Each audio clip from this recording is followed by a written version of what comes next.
It's April the 21st, 2021, and our reading from the book of Judges today is chapter 16. One day, Samson went to Gaza, where he saw a prostitute. He went in to spend the night with her. The people of Gaza were told, "Samson is here." So they surrounded the place and lay in wait for him all night at the city gate. They made no move during the night, saying, "At dawn we'll kill him." But Samson lay there until the middle of the night. Then he got up and took hold of the doors of the city gate, together with the two posts, and tore them loose, bar and all. He lifted them to his shoulders and carried them to the top of the hill that faces Hebron. Sometime later, he fell in love with a woman in the valley of Sorek, whose name was Delilah. The rulers of the Philistines went to her and said, "See if you can lure him into showing you the secret of his great strength and how we can overpower him so that we may tie him up and subdue him. Each one of us will give you 1,100 shekels of silver." So Delilah said to Samson, "Tell me the secret of your great strength and how you can be tied up and subdued." Samson answered her, "If anyone ties me with 7 fresh thongs that have not been dried, I'll become as weak as any other man." Then the rulers of the Philistines brought her 7 fresh thongs that had not been dried, and she tied him with them. With men hidden in the room, she called to him, "Samson, the Philistines are upon you." But he snapped the thongs as easily as a piece of string snaps when it comes close to a flame. So the secret of his strength was not discovered. Then Delilah said to Samson, "You've made a fool of me. You lied to me. Come now, tell me how you can be tied." He said, "If anyone ties me securely with new ropes that have never been used, I'll become as weak as any other man." So Delilah took new ropes and tied him with them. Then, with men hidden in the room, she called him, "Samson, the Philistines are upon you." But he snapped the ropes off his arms as if they were threads. Delilah then said to Samson, "Until now, you've been making a fool of me and lying to me. Tell me how you can be tied." He replied, "If you weave the 7 braids of my head into the fabric on the loom and tighten it with the pin, I'll become as weak as any other man." So while he was sleeping, Delilah took the 7 braids of his head, wove them into the fabric, and tightened it with the pin. Again she called to him, "Samson, the Philistines are upon you." He awoke from his sleep and pulled up the pin and the loom with the fabric. Then she said to him, "How can you say I love you when you won't confide in me? This is the 3rd time you've made a fool of me and haven't told me the secret of your great strength." With such nagging, she prodded him day after day until he was tired to death. So he told her everything. "No razor has ever been used on my head," he said, "because I've been a Nazirite, set apart to God since birth. If my head was shaved, my strength would leave me and I would become as weak as any other man." When Delilah saw that he had told her everything, she sent word to the rulers of the Philistines, "Come back once more. He's told me everything." So the rulers of the Philistines returned with the silver in their hands. Having put him to sleep on her lap, she called a man to shave off the 7 braids of his hair, and so began to subdue him, and his strength left him. Then she called, "Samson, the Philistines are upon you." He awoke from his sleep and thought, "I'll go out as before and shake myself free." But he did not know that the Lord had left him. Then the Philistines seized him, gouged out his eyes, and took him down to Gaza.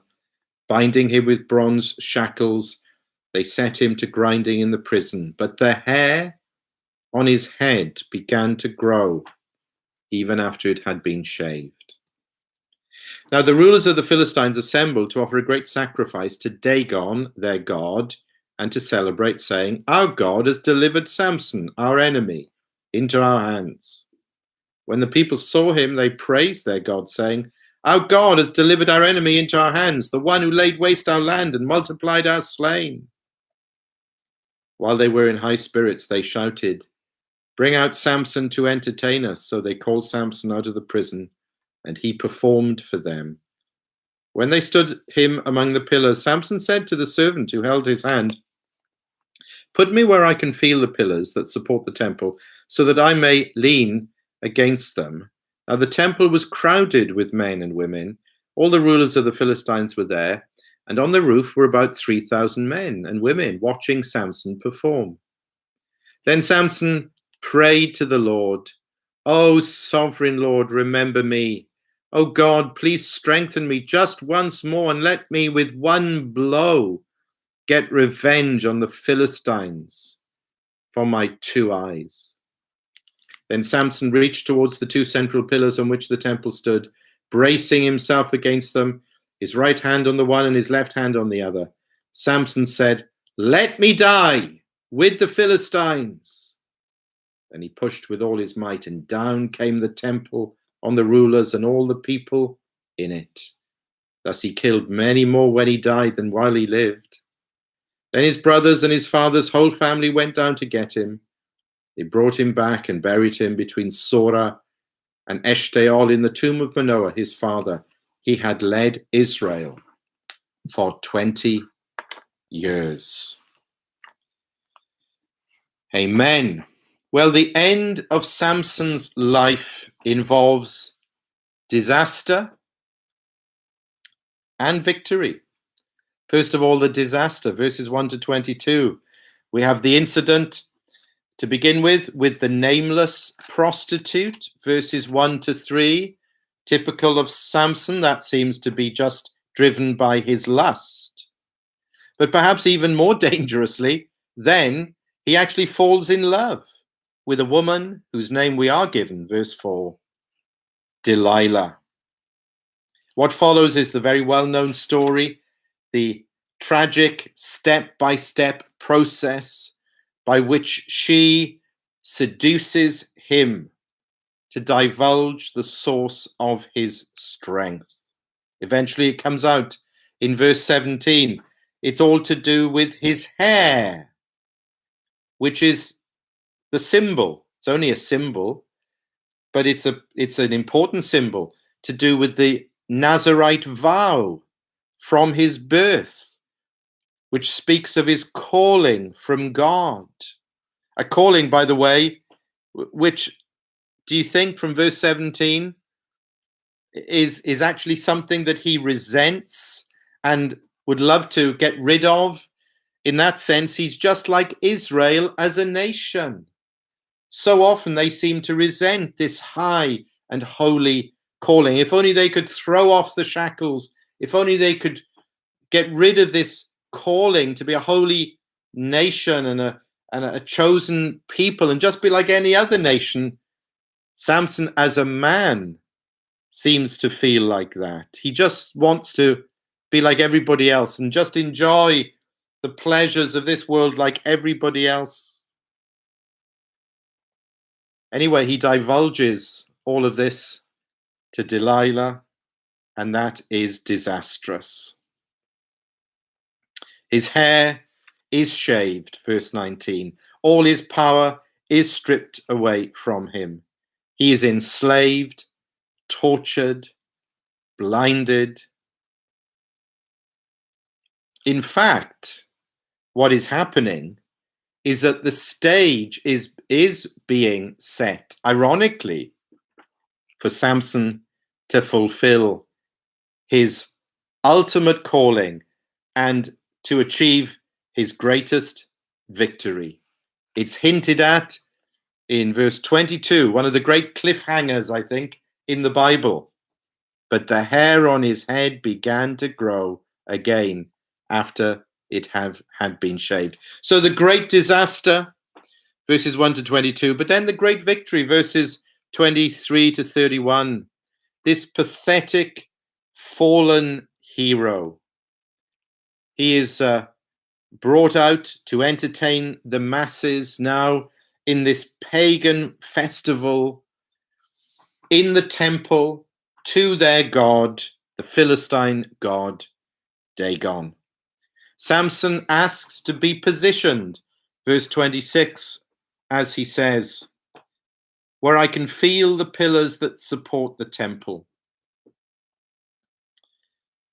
He prays as he's never done before. Verse 28. And again, another great note of irony. They were all rejoicing, the thousands of them in the temple. Our God has delivered our enemy into our hands, talking about Samson. In fact, Samson's God, through that means of his enslavement and subjugation by the Philistines, actually, Samson's God has delivered the enemy of Israel, the Philistines, into Samson's hands.